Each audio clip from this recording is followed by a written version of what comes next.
This house that you guys are looking at right behind me here is for sale for only $525,000. This has to be the cheapest house that I have seen since we've been in California. But there is a catch. And the catch is, it is a 1-bedroom, 1-bath house, 672 square feet. Although it looks like a very nice small little house, here's the deal with it, guys. It's a flip, okay?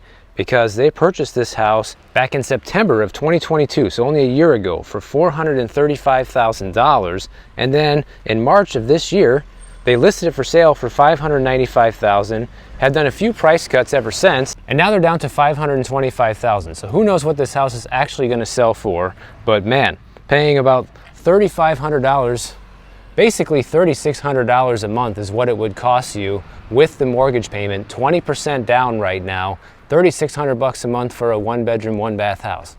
Do you guys think it's worth it? You let me know. But if you want affordable housing, here you go. This is about as affordable as it gets for California. And I'm laughing because it's a joke, because I know that that's unaffordable for the vast majority of people out there. But one thing that we keep talking about on the channel is that the main reason why home prices are still so unaffordable is mainly because we just don't have a lot of inventory, guys. It is true that we don't have a lot of inventory. Now, the reasons why people think we don't have inventory are kind of skewed and not really correct in many cases. You know, you have a lot of people just saying, well, we need to build more, we need to build more, we need to build more, which partly is true in some areas where there's just not that many houses, but it's not really true when it comes to all the pent-up demand of people that would like to sell right now and they can't. And by the way, we're walking through Petaluma, California today, so I'm taking you somewhere different, and that's why the house is so cheap, because this is a more affordable area of the Bay Area. The thing is, people aren't listing their homes because there's a lot of obstacles right now to doing that. And the most obvious one, and you've heard this a million times before, is true, and it is that people have low interest rates and they don't want to give them up. Selling and giving up that low interest rates, this not only just means that you're going to have a higher mortgage payment and a higher interest payment at the next property that they would buy, but it also has other complications and consequences as well. For example, if you sell a house, then if you make too much money, if you make a large enough profit, you're going to have capital gains taxes to pay. That's a big deterrent for people to sell. Also, when you pay more for a house, guys, this is something I'm always warning you about, is your property taxes and your insurance are going to be higher. So if you think you're just going to jump into a new house, even if you find some way to make your payment the same because you have a lot of cash to put down or whatever, say you're able to put 50% down on a new house because you just sold the other one and made a large chunk of change, you're still going to have that higher property tax bill because you had to pay, you know, top of the market prices of where we're at right now. So that's a huge deterrent for people that are in this low property tax situation, low mortgage payment situation to sell, even if they really want to. And this one is kind of funny. It's kind of a psychological reason of why people wouldn't sell. And it's kind of a would've, coulda, shoulda. You have a lot of people that feel like they already missed the boat when it comes to selling, because the true peak of the housing market was basically last summer, guys. Like in most areas, the home prices were higher a year ago than they are today. Now, there are some places where it's the opposite, and there are places that are still up year over year compared to where it was a year ago. But in the vast majority of places, that's not how it is right now. Now, another reason people might be hesitant to sell right now, which I think is kind of a weak reason, but nonetheless could be an obstacle for somebody who maybe wants to get top dollar for their home, is they can't afford to make all the repairs and improvements that they would need to make to the house in order to get top dollar for it. Therefore, they hang on to it, which to me doesn't really make any sense, because somebody will buy that house at the right price. But say if somebody is over leveraged on a mortgage, say they refinanced one too many times and don't really have any equity, they might not be able to sell that house without coming to the closing table with money. So even if somebody wants to sell in that position, they might not be able to, because say, you know, they owe $400,000 on the house, right? And the selling price that they could get maybe is only $385,000.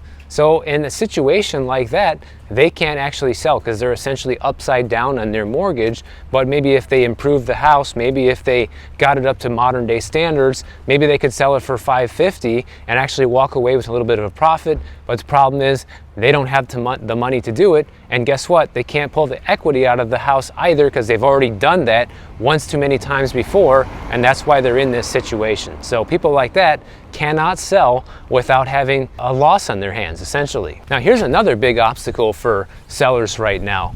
Typically, most people want to move up to a nicer home than they're living in right now. Most people don't want to downsize unless you're maybe elderly or retiring and you just don't want the big house anymore. Maybe that one-bedroom house we just looked at is the right thing for you. But anyways, most people want a bigger, more expensive place, and they want more space, they're having more kids, whatever it is. Well, the problem with that, guys, like I already told you, comes with higher property taxes, but it also comes with higher insurance premiums. There's just so many expenses involved with moving up to a house like that that's more expensive. In this current environment, it's just not feasible for a lot of people. So once again, even if those people want to sell, they're on the sidelines. It's kind of start to see this recurring theme where, you know, people do want to sell houses. It's not like people just want to stay in these houses they're in forever and never give them up, but the current market conditions are making it not very easy for them to do that. And so that's the biggest problem. You know, a big trend before is that when you have elderly people, they would maybe go to a nursing home or something like that. Now that people aren't doing that, all right, they would rather age in place. They would rather stay in their house. They're like, I don't want to go into this situation, and I don't blame them. You know, I'd rather stay in my house too if that's an option or a possibility. So you have that going on where typically you'd have elderly move in with their family and family would take care of them or move into a nursing home, but more people than ever are opting to just stay put and age in place. But it's funny because this story that came up with these 8 different reasons of why people are not selling is basically geared towards real estate agents and trying to help real estate agents get more leads and drum up business, you know. And they're telling real estate agents to stay in touch with potential home sellers, which I agree with if you want to earn their business. But the funny thing is they're telling people to have conversations with them and basically find out, like, are you going to allow the current market conditions to rob you of your dreams?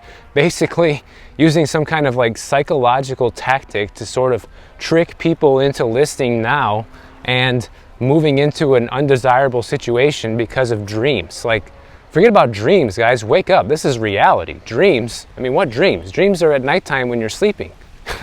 And of course, a lot of these dreams that sellers have is, you know, moving to a nicer neighborhood, upsizing or downsizing, moving to a better school district, moving closer to grandchildren, or maybe just being closer to amenities, you know, living closer to a town center like this where we're at right now. Like literally a couple blocks from here, there's like the main drag of town, or I think it's the main drag. I don't really know.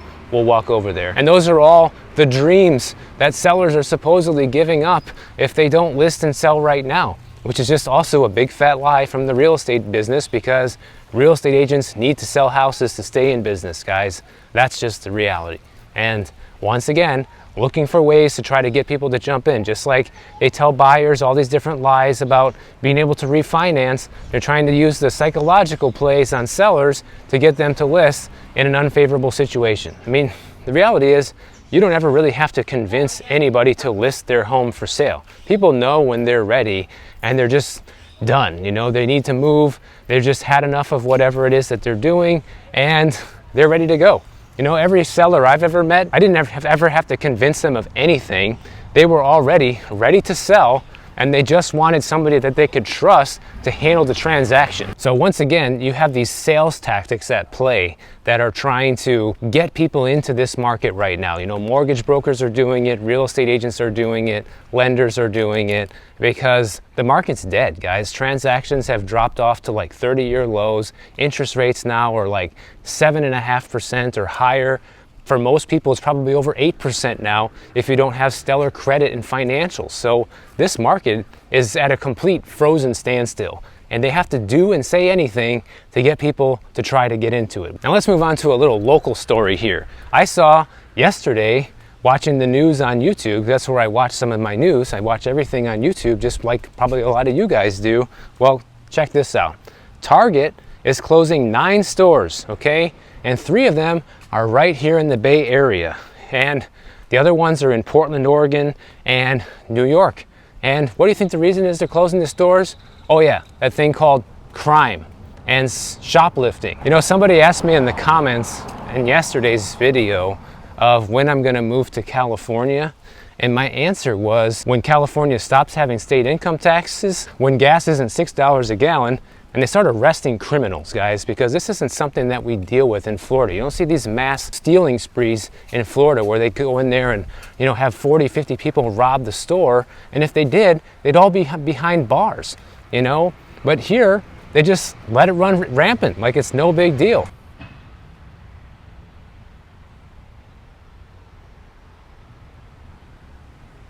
But anyways, they interviewed this guy that's locked up right now. I think he's serving 5 years in prison for doing all these smash and grab robberies at these different retail stores. And he told them it doesn't matter how harsh the laws are for these people, that the reason that they're doing it is because they're all addicted to drugs, and they're basically stealing all these things so they can pawn it off and sell it for drug money. And I think that's kind of a lame excuse, guys. Like, maybe it's true. Obviously, he was in this criminal circle, but he's saying that doesn't matter how harsh the laws are. So you're telling me if you were to get life in prison, that people would still do this? I don't think so. Or maybe we need to go back to more primitive laws. Maybe thieves should start getting their hands chopped off. What do you think about that? I know it sounds barbaric, but I bet you it would probably work, you know, especially once they start seeing their friends start to lose limbs. You know what I mean?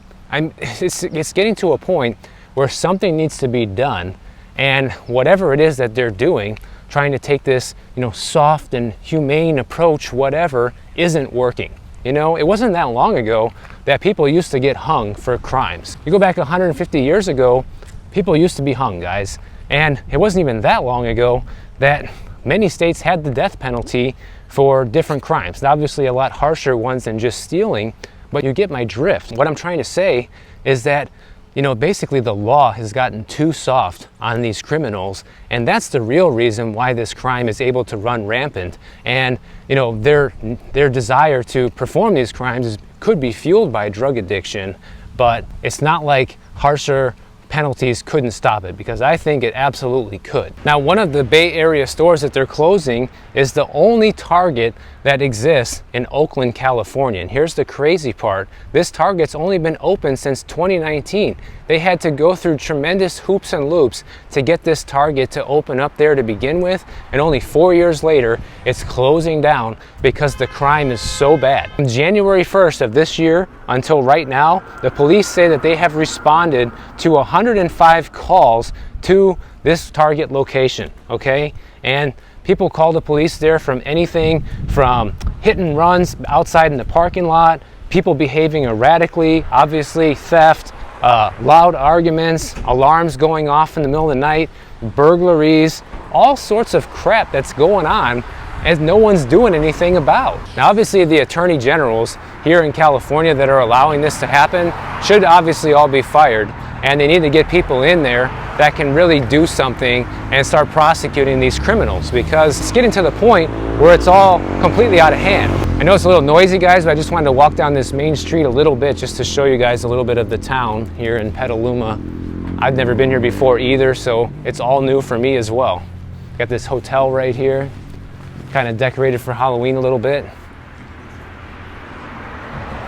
Seems like a nice area. But you know, it's not just the fact that theft is up at these retail stores and they're closing all these Bay Area stores. And obviously Target's just the latest victim. Before that, you had, you know, Whole Foods, Walgreens in San Francisco. You had the Westfield Mall, Nordstrom's closing down, all for the same reasons, all because theft and crime is too high. But in Oakland, all different types of crime is up. You have a 33% rise in all different types of robberies right now. 39% increase in burglaries, and I'm not even sure what's the difference between a robbery and a burglary. Maybe it's when someone's home and when they're not. Now, on top of that, the city of Oakland had an opportunity to get a state grant of millions of dollars to prevent organized retail theft, and they dropped the ball and basically didn't apply for it on time or didn't go through the necessary steps to actually get that funding. And local retailers are furious over this because no one's doing anything. It makes me think, like, look at Petaluma here. It's just a small, sort of sleepy little town. I don't know if they have these smash and grab robberies here, but I'm willing to bet they probably don't. But let's say enough stores close in all these big cities like Oakland and San Francisco, and then that type of behavior starts migrating over to Marin County or up here in Petaluma. Are they actually going to do anything about it? Because it seems like the mentality of people here is that, oh, well, no, we'll just let it go, and we're not going to prosecute unless it's X, Y, and Z. Like, no, that's not right. I don't think it's right anyways. And the other thing I wonder from all of this is, like, how many stores and businesses need to close for these local cities to start scrambling and realizing, like, they're not going to be able to make it. Like, there's going to be no city left if things keep going in this direction. And that's kind of a scary trend that I see happening in these, big California cities. And the worst part about all of it is that, the people that actually need these stores, like Target and Walgreens, that they rely on these places for people to shop there in their neighborhood, guys, the local residents that actually pay and are paying customers are the ones who suffer the most when all these places close down, because they're no longer able to buy things there. They're no longer able to pick up prescriptions there. And it's once again, a few bad apples spoiling the whole barrel is what the analogy is here, because it's not like everyone's doing this. I'm sure 98% of the people that live here in California are cool people that, think what's happening is terrible and are feeling kind of helpless with this. But the people that they're electing and the people that they're putting into power are allowing it to happen, and that's the problem. If you're in California and you're tired of this, get rid of your attorney general. Now, right now, the other thing is it's getting much harder to get a loan for almost anything these days, because the credit crunch is a real thing. The interest rate hikes that the Fed has been doing is finally starting to have a real impact in the real world with this. There's a story about a woman in Arizona. She wanted to get a home equity loan. A bunch of different mortgage brokers actually turned her down, and she turned to USAA, which is a financial service company for military and ex-military. They offered to give her a $75,000 personal loan, but they asked for every single document that you could imagine. So in order to get this personal loan, they asked for everything except for a blood and hair sample, because they wanted her tax returns, they wanted financial documents going back to the year of 2020. They also wanted to make sure that her and her husband have enough income to pay off the loan in less than 1 year. And her credit score's in the 800s, so it's not like she is like a subprime borrower or anything like that. And this is not really a big surprise given the situation right now with the credit crunch. Banks are very under the gun when it comes to lending right now, because they need to keep more reserves in the bank due to what's happening with all these bank failures. So therefore, they're not really incentivized to lend right now. Otherwise, they could face going out of business, especially if they have enough defaults on their hands. And you literally have rejection rates for all different types of loans up to 22% right now, which is the highest level of loan rejections that we've seen since the year of 2018. And that's according to the New York Fed. And that's for everything, guys. We're talking about home equity loans. We're talking about mortgages. We're talking about credit cards and credit card limit increases. We're talking about auto loans. Rejections for all different types of loans are up because of this credit crunch situation. And it's likely to only get worse the longer that the Fed continues to have interest rates higher for longer. So that's why I keep telling people, like, hey, whatever you're starting to see right now are just the initial cracks starting to form. Like, this is going to last for years to come, and the impacts of it are going to be felt for years to come as well. This woman in Arizona, she ultimately ended up getting the loan, but with a 10% interest rate. And she had to provide more than 20 financial documents to get approval for it. And a 10% interest rate is not good for any type of loan. That's very high. And honestly, if you ask me, when you're looking at that type of rate for a loan, you're better off saving the money yourself and figuring out how to come up with that cash, because 10% is no good. You have another guy who's retired Navy, and he wanted to get a $7,000 increase on his credit card limit. That was through the Suncoast Credit Union in Florida. He's got over a 700 credit score. In order to get this increase in the credit limit, it took weeks to get approved, he said, and they asked for all different types of financial documents for that. And he said that him and his wife, they've never been denied for any type of credit that they've ever applied for in their entire lives. Said that he's never had to go through so much proof of income in order to just get a $7,000 credit increase. So that's the reality, guys. Like, the credit crunch is here, and that's what the credit crunch is. And this is why I keep telling people, make sure your financial house is in order, because first of all, the more in order it is, the less you're even going to need access to credit to begin with. So that's a plus for you right now with where interest rates are. But if you do need it, it's going to be easier to get it, because people who are not in financial good shape right now are not going to be getting it. And this is what the credit union is saying about this. Because elevated payments increase a member's debt-to-income ratio, which can potentially affect their ability to repay a loan, this is something all financial organizations consider when making underwriting decisions. So just like when you're getting approved for a mortgage, debt-to-income ratio, guys. But now they're looking at that for personal loans. They're looking at it for credit card increases. They're looking at it for auto loans, not just mortgages anymore. If you're a risky borrower right now, all I can say is good luck to you, because now your poor financial decisions over the years of not paying bills on time or refusing to pay certain bills is finally going to catch up with you. And when you need credit the most, it's not going to be available. So this is going to be a time when people who have been doing the right thing are finally starting to get rewarded, even with saving money, guys. Like, when was the last time you can remember that you could get a 5.5% CD or a treasury bill right now paying you interest like that? I think the last time it was like that is probably when I was a little kid. It's been a very long time. And so finally, people who are saving money are being rewarded. People who pay their bills on time and have been, keeping a good credit score are getting rewarded as well during these tumultuous times. So if you enjoyed this video, make sure you subscribe to the channel. And if you don't want to wait for my next one to come out, check out this one on the screen right over here, and I'll see you in the next one.